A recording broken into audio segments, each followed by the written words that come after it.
In 1914, the brand new colony of Atascadero, under the leadership of its founder, Edward Gardner Lewis, began work on the Atascadero Administration Building, a double-domed Italian Renaissance structure destined to become an icon for the city.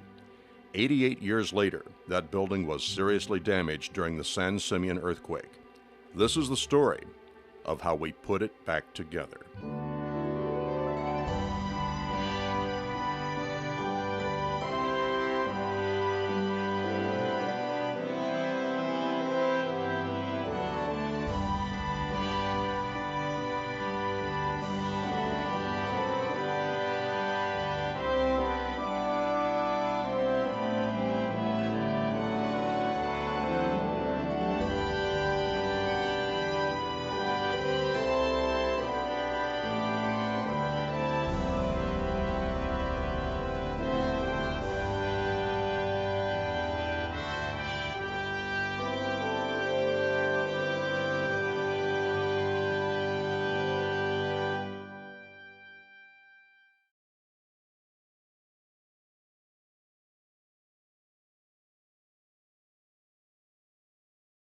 The building has always been there. It's always been an interesting building. As kids, we would run around the floors and get in trouble and be told to leave. So it's a circular building. It has lots of interesting things to see, windows that were different, sayings on the side. It just wasn't like any place else that I had ever been. And as an Army wife, I've traveled the world and seen many beautiful and interesting historic buildings. And I've got to say, this one ranks right up there with some of the ones that I've seen in Europe.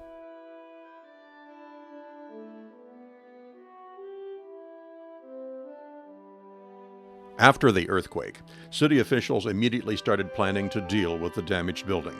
Damage assessment, documentation, FEMA negotiations, and design for the repair work took 6 years. It soon became apparent that repairs would cost dearly in time and money. 3 years of planning and construction at a project cost of $43 million. Some residents said that was too much, that the building should be torn down and replaced with a new structure.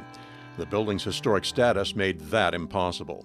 The city faced two options: leave the shattered building abandoned behind security fencing, a blight to the downtown community, or fix it. After much public debate, the city decided the building, which stood in the center of the community and in the center of the city seal, would be saved.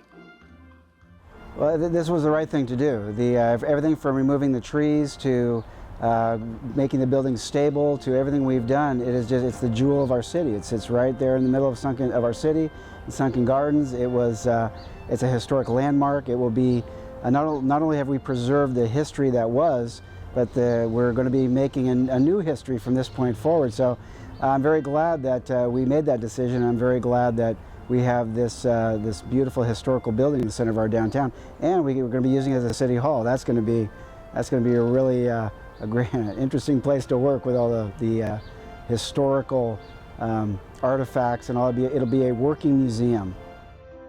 It would be difficult enough to repair an earthquake-damaged building of this size and complexity, built in the modern era. The fact that the Atascadero Administration Building was an official historic structure made the job even more complicated. That process is very extensive. When you're working with FEMA, FEMA literally wants to know every single thing that you can see that is damage related. So that means every crack, every element of water damage. So we literally went through the building and documented every single crack that had come about in the plaster walls, in the ceilings, any tile that had shifted, anything that was related to it. And we developed, it's kind of ridiculous looking, but it's a crack matrix throughout the entire building. And the same thing was done on the exterior of the building. So we had people up on the outside of the building on lifts, and that was with Shanny Elsner, who's our materials conservation firm, really dealing with the exterior of the building. They were on lifts, they documented all the cracks that were visible, and we did the same thing on the inside of the building. Anything that was visible that we could then hand off to FEMA, that they would be able to come back in, walk back up to the building, kind of point and go, okay, yes, there's a crack there. Bernard's Construction out of San Fernando, California, was engaged to manage the project and the many construction companies that would be involved. The building was scaffolded around the perimeter, all the way around the building perimeter, up 4 stories, so that we'd have access to the whole facade, because there was a lot of brick repairs that had to be done. there was terracotta repair and brick repointing. So in order to do that, most effective way was to scaffold it. In addition to the exterior scaffold, we had two huge systems inside. As you know, this is a double dome rotunda building. So there's a lower rotunda that's 4 stories high, and then the upper rotunda is about 3 stories. So in order to do the work on the ceilings of both those entities, we had to put a full scaffold in that to cover that whole area, and then had tiers in it so that we could get to the tops of the rotunda. So we called it a dance floor scaffold. With financing in place, the project began. A project that would take 3 years and a race to bring the Atascadero Administration Building back to life in time for the city's 100th anniversary in July of 2013.